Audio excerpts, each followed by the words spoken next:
Tuesday. And you know what that means? It means it is Answer a Reader Question Day, but we're not answering a reader question tonight. Let's see. Oh, we have some people here.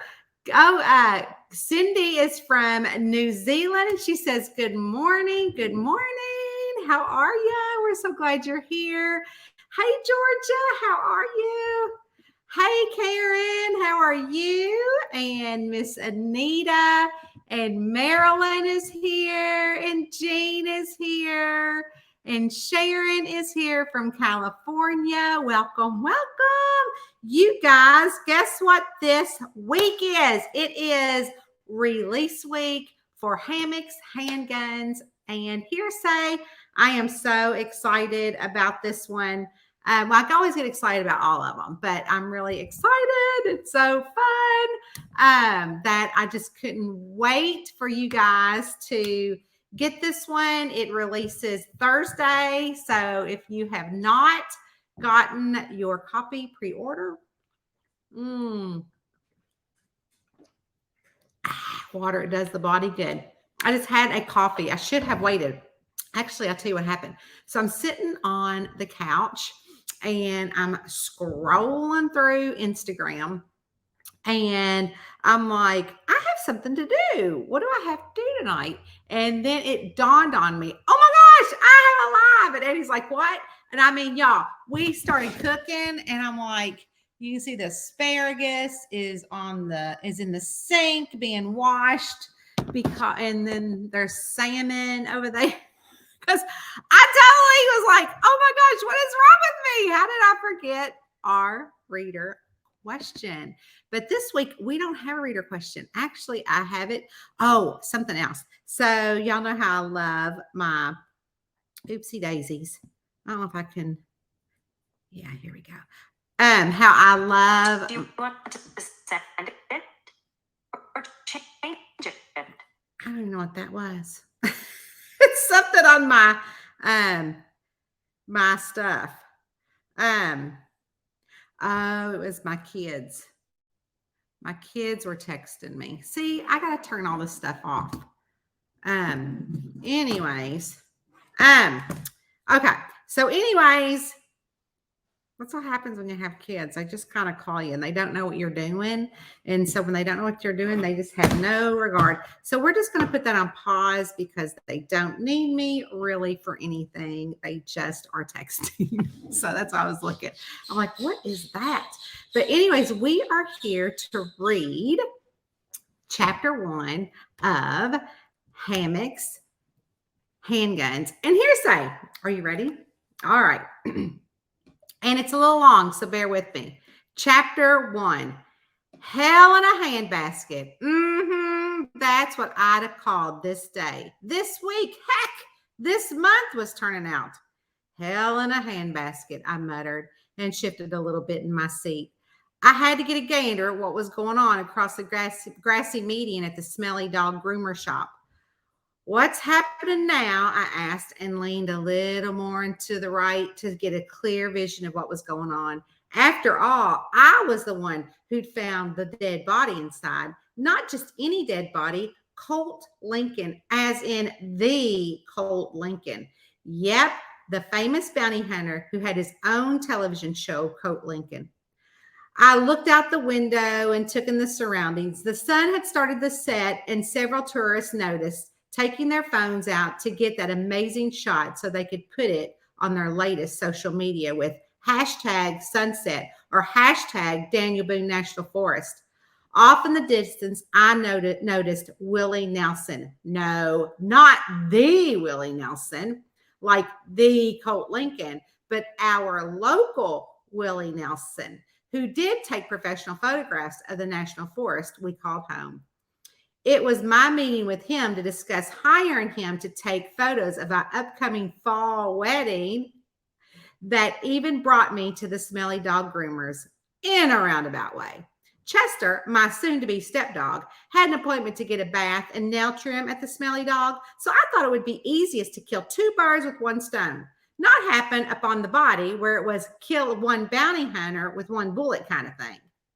I'd been waiting on Willie to text me back, and when he did, it was after finding the dead body bounty hunter, which Sheriff Al Himmer told me to wait outside the shop. So I found myself wandering over to the coffee shop where it was much easier to wait with a cup of coffee. Still, I glanced around and noticed Still, I glanced around and noticed just how deceiving the Daniel Boone National Forest was. It was like a seduction of a beautiful woman who on the outside was stunning, where on the inside deep and dark secrets loomed. Pulling up the mug to my lips, I let out a little snort. The tourist laying on the blanket in the middle of the grassy median between me and the smelly dog had no idea just a few feet away the star of the show they loved and the bounty hunter they'd made famous, Colt Lincoln, lay in there dead. My eyes lowered as they warded off the little last bit of sun as it began to dip toward the horizon. The sun transformed to a stunning canvas of warm hues. Shades of orange, pink, and gold streaked across the sky, blending together seamlessly like a watercolor painting. Again, my eyes wandered to the grassy median, the park-like setting between the one-way streets of downtown Normal, Kentucky. The lush green trees and rugged hillsides of the forest were bathed in warm golden light, creating a serene and tranquil atmosphere. But here I was, anxiously awaiting what questions Sheriff Al Himmer had for me. I looked behind me into Trails Coffee Shop, the local coffee house, and over to the living wall that Gert Hobson, the owner of Trails Coffee, had paid a pretty penny for a fancy architect to design to reflect the seasonal foliage of the forest. Wildflowers popped around in vibrant colors, which would make anyone smile, but not me, not today. Chester was lying against the wall next to the fountain-style dog bowl kept there for the four-legged friends, since most of the time the patrons, who were mainly hikers and campers, traveled with their furry companions. Seeing he was settled, I turned to the window. The colors of the sky intensified as the sun sank, casting a rosy glow across everything the last bit of race touched. The familiar shuffle of Gert's hiking boots echoed closer and closer. Without looking, I slid my coffee along the table, just shy of the edge for her to refill. Colonel Holtz is wheeling out the body, Gert Hobson said, spilling the turned coffee pot away from my mug at the reminder of the murder that had taken place a couple hours earlier across the street. Oh, I'm sorry. She plucked a couple of napkins from the center of the table and wiped up the steaming liquid crawling to the edge of the table before a waterfall to the floor. Here comes Al. I scooted my chair back in place and acted as if I'd not been glued to the Trail Coffee's front window. Don't forget the package I put together for the campground, she reminded me. I'd called Gert earlier in the day to let her know I was dropping Chester off at the Smelly Dog and needed to pick up the packages of coffee and filters that she'd graciously donated for the rental campers and bungalows. Instead of grabbing the boxes after I dropped Chester off, Hank, my fiance, his sister Ellis, and I were going to stick around downtown and have a good cup of coffee, maybe visit with Gert and wait for Ethel Biddle to finish grooming Chester. And speaking of Ethel, my mind curled back to me finding Colt. Ethel wasn't even there. Orlean Roth was, though. I shook my head to clear out any inkling of the idea that I was going to put my nose into another murder when a flash of the shadow outside the window took me out of my thoughts. I also put some special hiker's morning blend in the complimentary box, Gert noted, as she put an empty mug on the table and filled it up. That's for you, she told Sheriff Al Himmer as soon as he walked through the door. Al gave a solid nod to Gert before he reached for the back of the chair across from me. The legs screeched across the floor as his eyes fixed on me like he was trying to study in what I was thinking. All right, Mae, let's start from the beginning, Sheriff Al said, his brow furrowed in confusion after his first attempt at trying to read me failed. It went without saying that Al Himmer got the sheriff's job after his uncle, Judge Gabe Himmer, had appointed him for the job as a temporary replacement. Well, like most things around here, around these parts, we didn't like change. And once you got into an elected official job, it was hard to be scooted or booted out. That's how we got stuck with Al. Dottie Swaggert was right when she said he was a fumbly like the old television deputy, Sheriff Barney Fife from the Andy Griffith Show. He even had the appearance of a much younger version. The tall, thin, long-legged man with a goofy sense of humor.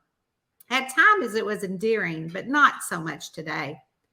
Me, Hank, and Ellis were going to meet Willie Nelson here at the Trails Coffee to discuss wedding photos, I said. It wasn't like Ellis, my soon-to-be sister-in-law, had a say in it or that we were very close, but I'd started seeing a side of Ellis where I just kind of, wanted to give her a kind hand or even a nice gesture would help her blossom into the person that I saw that she hid behind.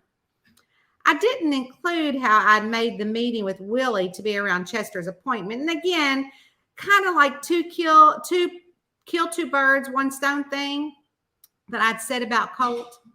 Well, the door was open, like always, and I walked Chester inside, I shrugged. I didn't see Ethel in there, but I heard Orlean scream. I also left out the part about Chester's dog howl he'd let out. And I found her standing over Colt's body, freaking out. How did the body look, he asked. Dead. I knew what he was trying to get me to say, but I didn't want to say a word. I didn't even want him to know, not me on the record of whatever it was that he wanted to write down in that little notebook of his. You found Colt dead inside of the Smelly Dog Groomer, he read from that little notebook, holding a hot pink hair curler that belonged to Dottie Swaggert. I pushed a strand of my long, curly, honey blonde hair behind my shoulder and raised a brow. Is that correct? He finally asked, slowly draping his arm over the back of his chair and then using his other hand to reach for the full cup of coffee Gert had left for him. I could still hear how the bell dinged over the front door of the Smelly Dog Groomers when I walked in. Help, help, I'd heard Orlean Roth screaming at the top of her lungs. And it was like I wasn't even in my own body. Chester had growled like he'd done when he was at a dog hunt, right before Orlean barreled out of the back room. Mae! The way Orlean had gasped my name sent goosebumps up and down my spine, leaving me with a shiver, a cold shiver. You know those kind of bone-chilling colds that no matter what you do, you can't get them to leave your body? That kind of shiver. And it settled deep inside of my bones, and it was still there. I'm not going to say it was Dottie Swaggert's pink sponge curler. I wasn't going to peg my best friend as a murderer, though her sudden disappearance had me slightly baffled. I mean, it did look bad on Dottie's part, and she kind of been dating Colt Lincoln, and she found out that he'd only dated her to get information, probably for one of his upcoming shows, and she did give him the old heave-ho, but not without publicly trash-talking him, which didn't look on her good on her either. And when I found him dead with one of her sponge curlers, well, a sponge curler that suspiciously looked like the kind she used, plus she wasn't answering my phone calls or my texts. That didn't look good either, but I wasn't going to tell out any of this or my thoughts. And you didn't see anyone else inside the groomers when you found him, besides Orlean, that is, Al asked, scratching his head and curling his forefinger around the handle of the mug. No, Al, I was dropping Chester off to be groomed. I didn't expect to find Colt there, I replied. I figured on Orlean and Ethel to be there, but not Colt, I said in a shaky voice. Well, it just doesn't add up, Al said, leaning back in his chair, letting go of the mug. Why would Dottie's hair curler be there? And why would Colt be holding it? Well, maybe it wasn't Dottie's. I threw it out there. Why don't you get it tested for any sort of DNA if there's any hair or fingerprints on it? Yeah, he was quick to answer before he excused himself for a moment to make a phone call. It didn't take a master sleuth to see Dottie Swaggert had popped up on Al's suspect list, taking the number 1 spot. a list where number 1 was not a winning spot.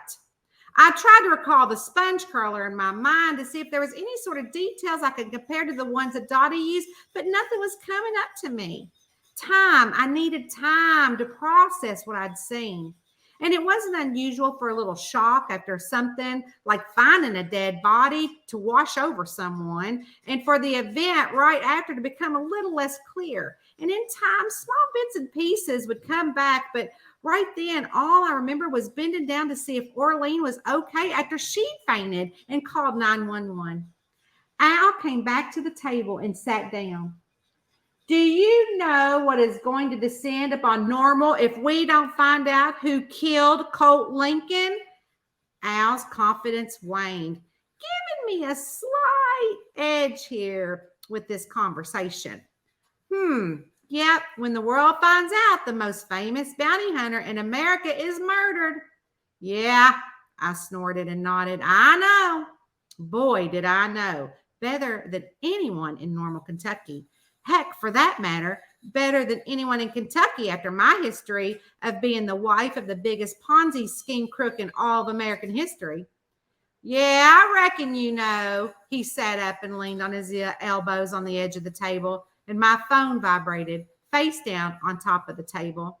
Dottie? He asked after I picked it up and sent a voicemail. Nope, I was hoping. I tugged my lips in a smile. It was Willie Nelson. That zealot! Al's eyes narrowed. He's not a zealot. He's a passion. He is a great artist, and he has a passion for our town, I said, though Willie was one who liked to live as a nomad in the forest. It was like his art and life being one with each other gave him the opportunity to take in the real beauty, not surface things. He took in the real beauty of the forest. The way his lens of his camera had captured the stars, the night over top the Daniel Boone Forest was something I'd never seen before, and soon he was going to be world famous. Or at least he would be after Abby Fawn Bonds, my sister-in-law and marketing genius friend, spread the word about him. He would be a viral sensation. I need to take this. I wagged my phone at Al. Well, when you're finished, I want you to come back over to the Smelly Dog. Al stood up. The chair smacked the floor after he fumbled around a bit, and then when he went to pick it up, his rump hit the table, almost knocking over the full coffee mug. I waved a hand and put the phone up to my ear. Hi, Willie, I greeted him and dug down into my jeans pocket to grab some cash to leave for a tip. I know we're going to meet up tonight, but something's come up. Can we meet later this week to discuss the wedding? Willie mumbled something about his buddies coming in and he was going to be busy for the week. And I'd seen him in the park a few minutes ago before Al walked into the coffee shop, and I glanced out the window to see if he was still there, but I didn't see him. That's fine. The wedding isn't until this fall, so we have time, I told him as the coffee shop's glass window rattled from a gang of motorcycles driving past. It was hard not to notice them. There had to be at least 50 motorcycles. They were so loud, even the conversations in the coffee shop had stopped, and a few customers had walked near the window to watch them drive past. I mean, it wasn't unusual for people to drive their motorcycles through the forest on a gorgeous day. The scenery was breathtaking, and the weather was perfect, but I didn't ever recall seeing that many. It was unusual to see a lot of them wearing the same jacket and motorcycle clothes. That did get our attention and said that this was a real motorcycle gang. Well, that might be pushing it. I heard there was a bikers convention. Gert had joined me at the window. Maybe I needed to make a biker's brew, she said as I hung up with Willie. You're so smart, I laughed and pointed to Chester. Do you care if he lays there until Hank is done? Hank and his business partner, Jerry Truman, had rented the empty back room of the coffee house when they decided to quit law enforcement altogether and open a private investigation office. They'd only gotten tedious jobs that kept them busy, and today was no different. And while Chester was going to his appointment at the Smelly Dog Groomer, me and Alice were going to hang out at Trails Coffee to visit with Gert while Hank did some work in the office. Colt Lincoln changed all that. Well, at least most of the plans had changed. Ellis had walked down to the Normal diner, and Ty Randall, her husband, and his family-owned diner. Al had asked me to stay around to get my statement, and there was no need for Ellis or Hank to hang out. They hadn't seen anything. Oh, yes, he's always welcome here, Gert said. I knew she wouldn't have a problem, but it was always nice to ask and not assume. Chester would come to Trails Coffee with Hank, so he truly was no trouble, and he was fast asleep like he always was, even if he'd been in Hank's office. I'll be back after I answer Al's questions, I told her, and stepped out into the sidewalk, stopping to watch even more motorcycles roll past. There was a brief opening between riders for me to run across the one-way street.